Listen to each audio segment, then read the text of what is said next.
할렐루야. 충성교회 주일 예배에 나오신 여러분 모두를 주님의 이름으로 환영합니다. 오늘 이 아침 우리에게 주시는 하나님 말씀을 다 함께 보시겠습니다. 하나님 말씀은 역대상 3장 1절에서 9절까지 말씀입니다. 역대상 3장 1절에서 9절까지 말씀입니다. 구약 성경 613페이지 역대상 3장 1절에서 9절까지 말씀을 다 함께 봉독하겠습니다. 말씀 봉독할 때에 주님의 음성이 우리 모두에게 들려지기를 바랍니다. 함께 봉독하겠습니다. 다윗이 헤브론에서 낳은 아들들은 이러하니 맏아들은 암논이라 이스라엘 여인 아히노암의 소생이요 둘째는 다니엘이라 갈멜 여인 아비가일의 소생이요 셋째는 압살롬이라 그술왕 달메의 딸 마아가의 아들이요 넷째는 아도니아라 학기스의 아들이요 다섯째는 스바데아라 아비달의 소생이요 여섯째는 이드르암이라 다윗의 아내 에글라의 소생이니 이 여섯은 헤브론에서 나왔더라. 다윗이 거기서 7년 6개월을 다스렸고 또 예루살렘에서 33년을 다스렸으며 예루살렘에서 그가 낳은 아들들은 이러하니 시므아와 소밥과 나단과 솔로몬 네 사람은 다 암멜의 딸 바수아의 소생이요 또 이팔과 엘리사마와 엘리벨렛과 노가와 네벡과 야비아와 엘리사마와 엘야다와 엘리벨렛 9사람은 다 다윗의 아들이요 그들의 누이는 다반이며 이 외에 또 소실의 아들이 있었더라. 아멘. 말씀 나누기 전에 잠시 기도 드리도록 하겠습니다. 하나님 아버지, 오늘 복된 주일 부활의 아침을 허락해 주셔서 감사합니다. 특별히 8월의 첫날이자 첫째 주일을 시작할 수 있게 하셔서 감사합니다. 무더운 여름철 코로나19 중에 있지만 우리 모두가 다 주님의 안보하신 가운데 강건함을 감사합니다. 주님께서 주의 날개로 품어주시고 이러한 질병과 전염병이 우리를 넘보지 못하도록 주께서 늘 붙잡아 주시고 우리의 영혼 몸이 영육간에 강건할 수 있도록 하나님께서 함께하여 주시기를 원합니다. 이 시간에 주의 말씀으로 힘을 얻게 하시고 그 말씀으로 어두운 세상을 밝히는 빛이 되도록 도와주시고 진리의 말씀이 내 마음속에서 왕성하게 움직임으로 내 삶이 항상 주님의 뜻을 쫓아 살아갈 수 있는 하나님의 사람 되도록 도와주시옵소서. 부족한 종을 십자가 뒤에 감추시고 오직 진리의 말씀만을 잘 전할 수 있게 인도하여 주옵소서. 예수 그리스도의 이름으로 간절히 기도하옵나이다. 아멘. 할렐루야. 네, 오늘 참 복된 주일입니다. 주님의 날에 예배하는 우리 모든 충성교회 지체 여러분들을 주님의 이름으로 환영하고 축복합니다. 예배 가운데 주님께서 은혜와 진리를 충만하게 부으셔서 우리로 세임 얻게 되는 그런 예배 되시기를 주님의 이름으로 축원합니다. 우리 함께 예배하는 귀한 지체들 또 가족들 서로 돌아오면서 인사하며 축복하면 좋겠습니다. 당신은 하나님의 편지입니다. 한번 인사하시기 바랍니다. 당신은 하나님의 편지입니다. 저는 오늘 본문의 말씀 가지고 역대상 강의 세 번째 시간으로 최우승자는 하나님의 은혜를 구하는 자이다. 최우승자는 하나님의 은혜를 구하는 자이다 라는 제목으로 하나님 말씀 증거하도록 하겠습니다. 우리는 지난 시간에 야곱의 넷째 아들 유다에 관한 스토리를 함께 살펴보았습니다. 유다가 가출해서 부모의 축복도 없는 결혼을 하고 거기에서 태어난 또 자녀들이 하나님 앞에서 악한 일을 하다가 저주를 받아 죽게 되는 불행한 사태를 맞이했죠. 거기다가 유다의 며느리인 다말이 유다를 속이고 임신을 하게 되는 일련의 처참하고 불행한 사건들을 경험하는 것을 살펴보았습니다. 그런데 유다가 다말이 내미는 증거를 보면서 그는 나보다 옳도다 이런 고백을 하게 됐는데 바로 이것이 구약 성경에서 처음으로 만나는 십자가 사건이었다. 하나님의 은혜를 구하고 나아가는 자에게는 치유와 회복이 있다. 그래서 유다가 변화되어서 넷째지만은 장자의 계보를 잇는 그러한 은혜를 얻게 되었다라는 내용들을 우리가 한번 살펴보았습니다. 기억나시죠? 네. 자, 오늘 본문 역대상 3장은 다윗 왕가의 족보를 기록해 주고 있습니다. 역대기의 기록 목적이 무엇이었습니까? 이제 포로로 귀환 후에 건설하게 될 미래적 국가의 어떤 비전을 제시하는 거죠. 그래서 이상적 목표로서 다윗과 솔로몬 시대를 생각하게 되었고 그 시대를 좀 집중해서 조명하는 그러한 내용들이 역대기라 말씀을 드렸습니다. 그래서 다윗에 대한 기록들이 굉장히 강조가 되고 있다. 그래서 다른 역사에 나오지 않는 그런 내용들이 수상하게 기록되고 있음을 알 수가 있습니다. 역대상 2장은 그 야곱의 족보 그리고 야곱의 넷째 아들 유다의 족보가 나왔죠. 그리고 바로 이어서 이제 다윗의 족보가 역대상 3장에 소개되고 있습니다. 자, 다윗은 이새의 8번째 아들을 이었죠. 막내 아들이었습니다. 그런데 역대기 족보에는 그 막내 아들 다윗의 족보가 상세하게 기록되고 있다. 이것을 보여주고 있습니다. 그러니까 출생의 어떤 순서보다 중요한 것은 얼마나 하나님의 뜻을 따라서 믿음의 삶을 살았는가. 이것이 굉장히 중요한 이 족보의 기록이라고 하는 것이죠. 다윗의 족보는 곧 남왕국 유다 왕의 족보와 같습니다.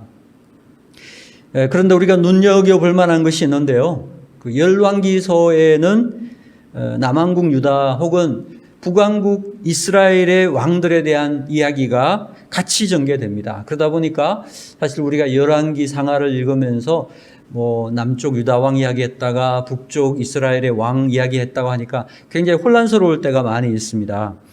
그런데 역대기에는 그런 혼란이 없습니다. 왜냐하면 역대기에는 북왕국 이스라엘의 왕에 대한 언급이 없습니다. 아예 빼버렸다는 것입니다. 오로지 다윗 왕과 그 후손들의 역사 이야기가 소개되고 있다라는 것입니다. 그래서 다윗 왕의 그 족보 이야기가 나오고 그 후손들의 이야기가 쭉 연결되다가 이제 바벨론 포로로 잡혀갔다가 돌아오는 그 중요한 칙령인 고레스 칙령을 마지막으로 선포하면서 역대기가 끝이 나거든요. 그래서 그러한 어떤 구조를 가지고 역대기가 기록이 되고 있다는 것을 우리가 알 수가 있습니다. 그래서 전에도 말씀드린 것처럼 역대기는 객관적인 역사에 대한 기술이라기보다는 신앙적 관점에서 어떤 제사장적인 관점에서 이 역사를 재해석해서 쓰고 있는 것이다라고 우리가 이해를 하는 것이 맞다라는 거죠. 그래서 어떤 유대인들의 신앙적인 정체감 이런 것들을 바르게 심어주기 위한 역사에 대한 재해석이 있었던 그러한 책이 역대기라고 할 수 있습니다. 자, 본문 역대상 3장 1절에서 9절까지는 다윗의 족보를 아주 세세하게 기록해주고 있고요. 10절부터 마지막 24절까지는 남왕국 유다의 역대 왕들의 족보가 기록이 되어 있습니다. 그런데 이 열왕기서의 내용과 조금 다른 것이 여기도 하나 또 나오는데요. 그것은 이 남왕국 유다의 왕들 중에서 제7대 왕인 아달랴라고 하는 유일한 여왕의 역사가 열왕기에는 기록이 됐는데 역대기에는 빠져 있다. 아예 삭제해 버렸다는 거예요. 여러분 역사에서 유일한 여성 어떤 여왕이니까 굉장히 좀 더 조명을 하게 되고 관심을 가질 수 있을 것 같은데 아예 그냥 언급도 하지 않고 빼버렸다. 여기서 무슨 특별한 이유가 있을 거 아니겠습니까? 자, 그래서 잠깐 고찰을 한번 해보도록 하겠습니다. 여러분, 유다 왕국의 6대 왕 아하시아와 8대 왕 요아스 사이에 7대 왕인 여왕 아달랴가 나오는데요. 여러분 아달랴라고 들어보신 적 있어요? 아달랴. 의외로 많은 분들이 아달랴를 잘 모르시는 것 같아요. 자, 그러면 제가 한 가지 퀴즈를 내겠습니다. 여러분 구약 성경에서 악녀라고 하면 떠오르는 여자가 누구입니까? 네, 많은 분들이 이세벨로 알고 있죠. 맞습니다. 이세벨이죠. 이세벨은 아합 왕의 아내였고 나봇의 포도원을 빼앗고 나봇을 죽였고 또 엘리야 선지자를 죽이려고 했던 그런 악한 여자, 그것이 이제 이세벨이었습니다. 그럼 아달랴가 누구냐? 바로 이 아합과 이세벨 사이에 태어난 딸, 그가 바로 아달랴라는 것입니다. 그 엄마의 그 딸이라고 할 수 있겠죠. 아합 왕이 정략 결혼으로 남왕국 여호람이라고 하는 왕에게 이 딸을 주어서 그 여호람 왕을 자기의 사위로 삼은 거예요. 그래서 이 여호람과 아달랴 사이에 여러 아들을 낳았는데요. 그런데 어느 날 아람 나라, 지금으로 말하면 시리아인데요. 이 아람 나라가 전쟁을 하기 위해서 북왕국 이스라엘을 쳐들어왔습니다. 그러니까 자기의 그 사위인 여호람 왕에게 원정을 요청을 했어요. 그러니까 원정으로 갔던 이 여호람 왕이 그 전쟁에서 화살을 맞고 부상을 입어서 죽게 됩니다. 그래서 남왕국 유다는 여호람의 아들이었던 아하시야를 왕으로 세웠습니다. 그런데 이 아하시야는 북왕국 예후라고 하는 왕에 의해서 또 얼마 있지 않다가 죽임을 당했습니다. 자, 이렇게 그 자기 남편이 죽고 자기 아들이 죽었다는 소식을 들었다면 보통 사람 같으면 어떻게 해야 하겠습니까? 뭐 가슴을 치면서 울고 슬퍼하는 일이 우선일 텐데요. 이 아달랴는 어떻게 하느냐? 아달랴가 거기에서 흑심을 품습니다. 그래서 자기가 왕이 되기 위해 가지고 그 유다 집에 왕의 씨를 말려버리자. 그래가지고 왕이 계승을 할 자격이 있는 모든 사람들을 죽이기 시작했다는 거예요. 그러니까 왕이 계승을 할 자격을 가진 사람이 누굽니까? 자기가 낳은 아들들이고 그 아들들이 낳은 손자들이죠. 그러니까 자기 아들, 자기 손자를 다 죽이고 마침내 왕이 되거든요. 세상에 자기 할머니가 자기 아들, 자기 손자들을 다 잡아 죽였다는 말을 역사 이래 들어본 적이 없어요. 저는 못 들어봤어요. 그런데 아달랴가 그렇게 못된 짓을 했다는 거예요. 이게 사실 잘 알려져 있지 않는데요. 이세벨의 딸인 아달랴가 저는 성경에 나오는 가장 악한 사람이라고 생각을 합니다. 이렇게 피해 숙청을 하고 왕이 돼가지고 6년을 다스리다가 나중에 백성들에게 붙들려가지고 비참한 최후를 맞았고요. 아달랴가 죽었다는 말을 들었을 때 백성들 중에 우는 사람이 하나 없이 모두가 기쁨으로 춤추었다는 그런 내용이 성경에 기록되어 있습니다.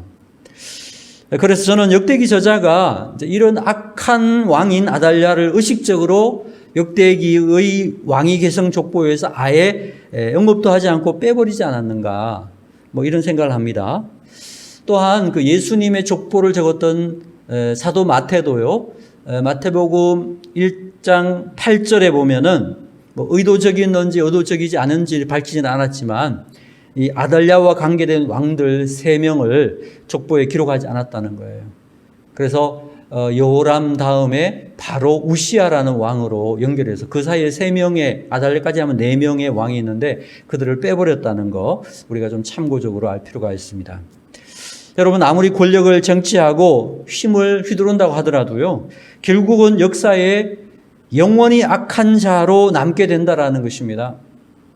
우리가 역사를 살펴보면서 이 도도하게 흐르는 이 역사의 큰 강의 물길을 움직이시는 것은 사람의 힘과 능력이 아니라 바로 하나님께서 하시는구나. 이것을 우리가 알아야 된다라는 거예요. 이것을 알게 되면 이 땅에 불의가 가득하고 이 땅에 악한 자들이 자기 마음대로 움직인 것 같은 그러한 세상처럼 보일 때 있지요. 그래서 우리가 좌절하고 낙심하고 하나님 어떻게 세상이 이렇습니까? 뭐 이렇게 원망도 할 수 있지만 역사는 하나님이 주관하시고 통치하시고 계시다는 사실을 우리가 확신한다고 하면 역사의 주관자이신 하나님께 모든 것을 맡길 수가 있을 것이며 나아가 우리의 믿음의 삶을 담대하게 한 걸음 한 걸음 걸어갈 수 있게 된다라는 거죠. 그래서 우리가 역사를 좀 바라보면서 그러한 시각을 가지고 그러한 믿음을 가지고 여러분 모두가 더 담대하게 불의 앞에 흔들리지 않고 여러 가지 억울하고 원망스러운 그런 상황에도 믿음의 길을 걸어갈 수 있는 저와 여러분의 삶이 다 되기를 주님의 이름으로 축원합니다. 자, 다윗의 족보에는 그 다윗의 화려하고 잘난 아들들도 나오고요, 그렇지 못한 아들들도 있습니다. 그런데 이 겉으로 화려한 아들들은 결국 다 망했고요, 그렇지 못했지만 하나님의 은혜를 구한 아들들에게는 하나님께서 승리를 주셨다라는 것이 오늘 다윗의 족보 속에 우리가 읽을 수 있는 영적 의미라는 것입니다. 여러분, 겉으로 화려하고 성공을 추구하게 되면 결국은 넘어질 수밖에 없지만은 겸손하게 하나님을 붙잡고 나아가면 마침내 승리하게 된다. 이것이 바로 역사의 교훈이라는 거예요. 이것을 우리가 잊지 말아야 된다는 것입니다. 자, 화려한 다윗의 아들들이 누가 있는지를 한번 보십시다. 1절에서 4절까지를 다시 한번 보시기 바랍니다. 다윗이 헤브론에서 낳은 아들들은 이러하니 맏아들은 암논이라 이스라엘 여인 아히노함의 수생이요, 둘째는 다니엘이라 갈멜 여인 아비가일의 수생이요, 셋째는 압살롬이라 그술왕 달메의 딸 마아가의 아들이요, 넷째는 아도니아라 하키스의 아들이요, 다섯째는 스바디아라 아비달의 수생이요, 여섯째는 이드르암이라 다윗의 아내 에글라의 수생이니 이 여섯은 헤브론에서 나왔더라. 다윗이 거기서 7년 6개월 다스렸고 또 예루살렘에서 33년 다스렸으며. 아멘. 자, 다윗은 총 40년 왕위를 누렸다고 기록이 되어 있습니다. 헤브론에서 7년 6개월, 그리고 예루살렘에서 33년을 통치했다라는 겁니다. 자, 그런데 헤브론에서 낳은 아들들이 정말 화려한 아이들, 정말 이렇게 겉보기에는 너무너무 잘난 그런 아들들이었고요. 반면에 예루살렘에서 낳은 아들들은 뭐 그만했다, 이렇게 볼 수 있다라는 거죠. 자, 여러분, 헤브론 그러면 뭐가 생각납니까? 헤브론 그러면 우리가 그 여호수아가 가나안 땅을 점령하고 땅을 분배를 하죠. 그때에 85세 된 갈렙이 여호수아에게 와서 이 산지를 내게 주소서, 그렇게 하면서 요청한 거 있었는데 그 산지가 바로 헤브론입니다. 헤브론. 그런데 사실 그거보다 훨씬 전에 이 헤브론에 대한 역사는 훨씬 전에 있었는데요. 그래서 바로 아브라함이라고 하는 이 유다민족의 조상이 되는 아브라함이 하나님의 말씀을 따라서 가나안에 도착해가지고 제일 먼저 제단을 쌓은 곳이 바로 헤브론이라는 것입니다. 그 창세기 13장 18절에 기록이 되어 있습니다. 이에 아브라함이 장막을 옮겨 헤브론에 있는 마므레 상수리 숲으로 이르러 거주하며 거기서 여호와를 위하여 제단을 쌓았더라. 그러니까 아브라함이 이 땅에 와서 처음으로 하나님 앞에 제단을 쌓고 예배를 드렸던 곳, 그것이 바로 헤브론이라는 거죠. 정말 중요한 신앙적 의미가 있죠. 또 아브라함의 아내 사리가 죽게 되니까 이제 아브라함이 자기 아내를 위해서 장례를 치를 장지를 사게 되는데요. 막벨라 굴을 사게 됐는데 그것이 바로 헤브론에서 샀다라는 것입니다. 그 후에 거기 아브라함이 또 사라가, 이삭, 리브가, 야곱, 레아, 유대인들의 그 시조가 되는 조상들이 다 거기에 묻혔다는 것입니다. 자, 예루살렘은 다윗이 여부수족에게 빼앗아 가지고 나중에 수도로 옮긴 곳이 예루살렘인데요. 그러니까 예루살렘은 정통성 그러면 사실 그런 느낌은 없어요. 정통성의 느낌은 없습니다. 그런데 헤브론 하면 어떤 느낌이 들었냐? 바로 정통성의 어떤 느낌이 있는 거죠. 아브라함이 첫 예배를 드린 곳이고 거기에 장지가 있고, 그죠? 거기에서 일어났던 여러 많은 일들을 보면은 뭔가 거기는 정통성 있고 뭔가 제대로 된 것 같은 그런 느낌이 든다라는 거죠. 뭐 북한식으로 말하면 무슨 백두혈통 이런 느낌일까요? 뭐 그런 거죠. 자, 여기서 어떤 아들이 나왔느냐? 맏아들 암논이 나왔습니다. 자, 그런데 이 암논은요, 자기 이복 여동생 다말이라고 하는 여동생을 성폭행을 하는 몹쓸 짓을 저질렀습니다. 그랬더니 다말의 오빠이고 다윗의 셋째 아들인 압살롬이라는 사람이 열받아 가지고 암논을 몰래 죽여버렸어요. 이 비극적인 일이 형제 간에 살인이 일어나는 이런 비극이 다윗의 집안에 일어나게 됐다는 겁니다. 또 이 압살롬도 정말 잘생겼었나 봐요. 얼굴에 광채가 나고 머리카락이 얼마나 긴지 한번 머리카락이 돌리면 막 여성들이 보다가 그냥 쓰러질 정도로 그렇게 화려했다라는 거예요. 우리 옛날 그 만화 영화의 캔디에 보면 테리우스라고 있죠. 마치 그런 느낌의 어떤 남성이 아니었는가. 긴 머리를 휘날리면서 가는 그렇게 화려하고 그렇게 멋짐을 자랑했던 그 머리카락, 그 압살롬이 사실 그 머리카락 때문에 나중에 죽게 됩니다. 머리카락이 나무에 가지 걸려가지고 죽게 되는 그런 불행을 맞이하게 되었죠. 암논하고 압살롬을 한번 살펴보면요. 암논의 불의를 보고 압살롬이 일어난 거죠. 그렇죠? 그런데 나중에는 이 암논의 불의보다 더 악하게 되는 것이 압살롬이었다라는 것입니다. 어떤 불의를 보고 일어났는데 나중에는 그 불의한 사람보다 더 불의해지는 이런 상태. 이것이 역사적으로 계속 반복되는 일이 아닌가 이런 생각을 합니다. 불의한 일을 바로잡고자 일어섰는데 정작 나중에는 자기가 더 불의한 사람이 되어 있더라. 이것이 역사의 교훈이라는 것입니다. 여러분 그 르네상스 시대에 프랑스 혁명을 이끌었던 로베스피에르라고 하는 사람이 있죠. 그런데 많은 사람들이 왕정 시대에 대해서 이제 그 불의함을 느끼고 시민혁명이 일어나가지고 루이 16세 통치에 반대하는 그러한 운동을 일으켜가지고 결국 권력을 거머쥡니다. 이 로베스피에르라는 사람이 권력을 거머쥔 다음에 그는 이런 생각을 합니다. 나는 사리사욕이 없기 때문에 내가 하는 모든 일은 옳다. 이런 독선에 빠지게 되면서요. 왕정시대보다 더 무서운 독재 정치를 하게 되면서 수많은 사람을 처형을 시키는 이런 독재를 했다라는 거예요. 결국은 그 독재를 하다가 자기가 단두대의 이슬로 사라지고 말았다는 것이 바로 이 로베스피에르라고 하는 사람의 이야기입니다. 역사는 그랬던 것 같아요. 역사는 이렇게 불의를 위해서 일어났지만 자기가 더 불의하게 되는 이런 것이었죠. 마치 압살롬이 그러한 사람인 것 같아. 결국 우리가 붙잡아야 하는 것이 뭡니까? 오직 하나님의 은혜밖에 없다라는 것입니다. 여러분 우리가 은혜를 붙잡지 않으면 결국 그 끝이 더 나빠질 수 있게 된다라는 것입니다. 왜 그런가? 인간은 죄인이기 때문에. 그래서 하나님의 은혜 앞에 나오지 않으면 인간은 정의를 위해서 시작했지만 그 마지막이 불의로 끝이 나는 경우가 얼마나 많은가. 그래서 우리는 늘 하나님의 은혜를 구할 수밖에 없다라는 것입니다. 자, 암논은 맏아들이고 압살롬은 화려하고 잘났지만 결국 그들이 하나님의 은혜를 붙잡지 않으니까 다 무너지고 말았다는 거예요. 그 헤브론에서 태어난 정통성을 가진 어떤 그런 모습이었지만 다 무너지더라는 거죠.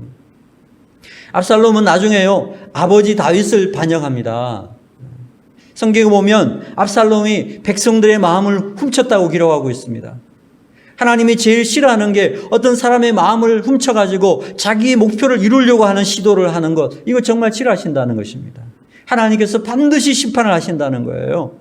압살롬이 이 야비하게 백성들의 마음을 훔쳐서 반역을 꾀했지만은 결국 비참하게 최후를 맞이하고 그 반역은 실패하게 됐다는 것입니다. 하나님 백성들은요, 이렇게 야비하게 살면 안 된다라는 것입니다.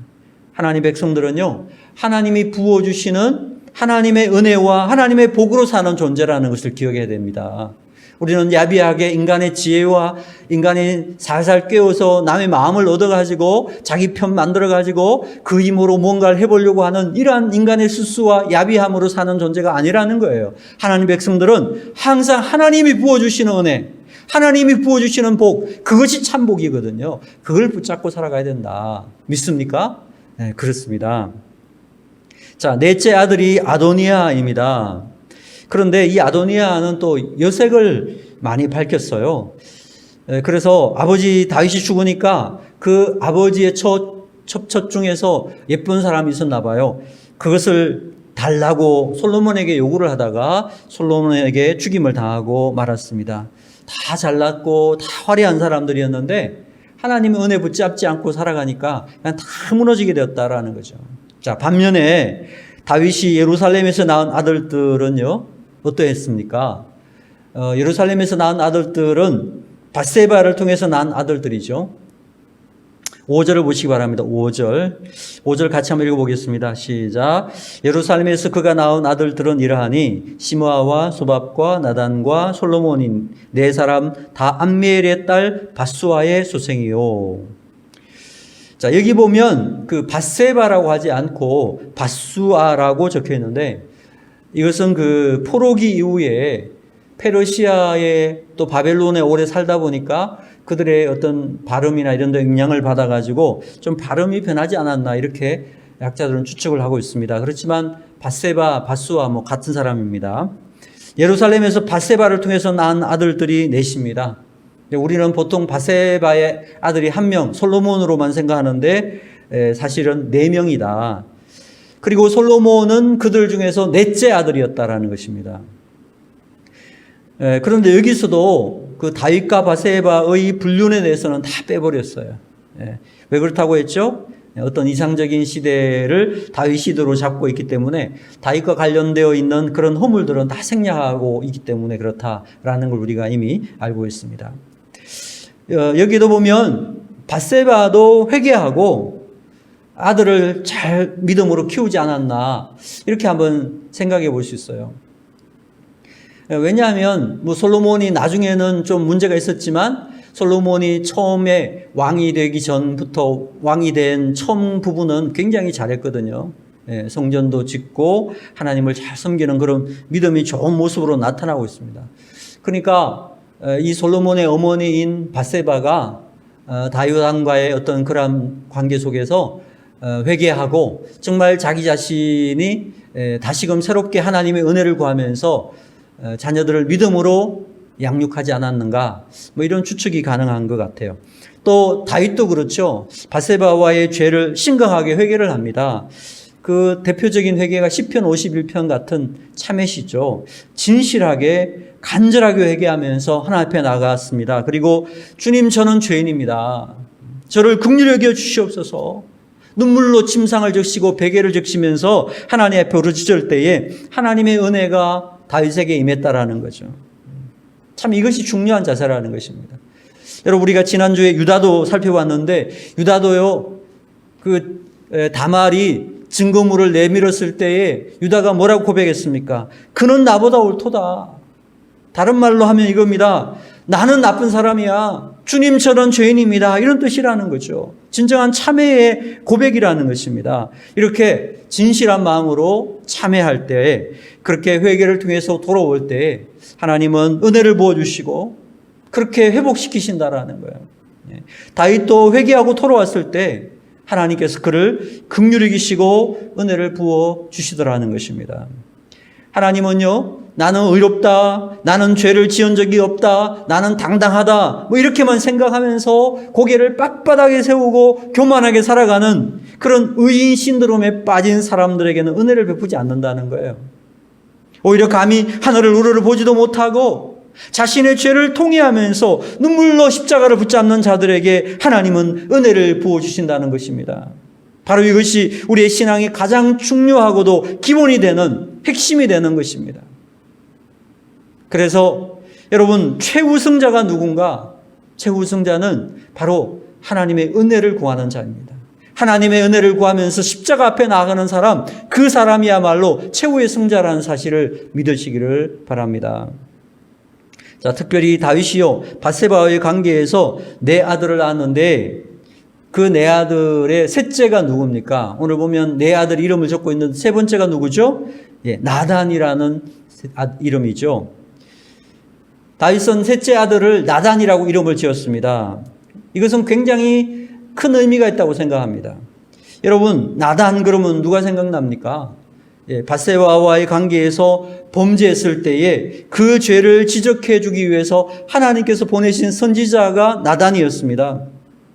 당신이 그 사람이요 이렇게 지적했던 그 나단 선지자, 다윗의 입장에서 볼 때는 굉장히 어떻게 보면 기분 나쁘고 피하고 싶은 그런 사람 아니겠습니까?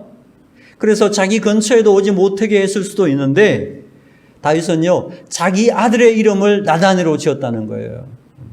이 나단이라는 이름의 뜻을 보니까 나는 나의 죄악을 기억합니다. 나는 나의 넘어짐을 기억합니다. 이런 의미가 있습니다. 그러니까 항상 겸손하게 자신의 연약함을 그대로 인정하면서 그것을 수용하고 저의 연약함을 기억합니다. 저의 죄악을 기억합니다. 그러면서 하나님 앞에 나가서 하나님의 은혜를 구하는 모습으로 살기 위해서 그 아들의 이름을 나단이라고 지었다라는 거죠. 바로 이것이 다윗의 위대함이라는 것입니다. 사랑하는 여러분, 우리가 이 세상에 살면서 실수하지 않는 사람은 그 아무도 없다라는 것입니다. 우리는 다 죄를 짓고 허물을 가지고 있는 사람이라는 것입니다. 그런데 어떤 사람은 교만하게 그것을 기억하지 않으려고 그러고 돌이키지 않으려고 그러고 그것을 피하려고 한다라는 것입니다. 십자가 앞에 나오지 않는다라는 것입니다. 그러나 어떤 사람은 그것을 기억하고 돌이키고 겸손하게 십자가 앞에 나와서 하나님의 은혜를 구하는 사람이 된다라는 것입니다. 다윗은 하나님 앞에 나와 은혜를 구한 사람이었다는 것입니다. 하나님은 다윗의 이런 모습을 보시고 이렇게 말씀하셨습니다. 내가 이새의 아들 다윗을 만나니 이는 내 마음에 합한 종이라. 이는 내 마음에 합한 종이라. 다윗을 인정해주고 계셨다는 것입니다. 사랑하는 여러분, 우리가 죄의 허물을 피하고 도망가고 감춘다고 해서 그것이 해결되는 문제입니까? 결코 그렇지 않다라는 것입니다. 도리어 그 죄와 허물을 가지고 우리가 더 낮아지고 더 낮아지고 더 낮아져서 십자가 앞에 그것을 내려놓을 때에 거기에서 우리는 하나님의 은혜를 만나게 될 수 있다는 것입니다. 바로 이것이 성도들의 참된 승리의 모습이라는 것을 기억하라는 것입니다. 다윗의 이런 겸손과 진실의 영성이 저는 오늘 말씀 나누는 우리 모두에게 부어지게 되기를 주님의 이름으로 축원합니다. 사랑하는 형제 자매 여러분, 우리가 역사의 이름을 남기는 것은 참 영광스러운 일이라고 생각합니다. 하나님의 뜻을 이루고 선한 일을 위해 쓰임받는 사람으로 그 이름을 남긴다면 그것처럼 너무나 영광스러운 일이 어디에 있겠습니까? 자, 그런데요, 이름을 남기긴 남기는데 하나님을 대적하고 악한 일을 위해 쓰임받은 사람으로 이름을 남긴다면 그 이름은 어떤 것입니까? 그야말로 가문에 수치고 저주가 될 수밖에 없다라는 것입니다.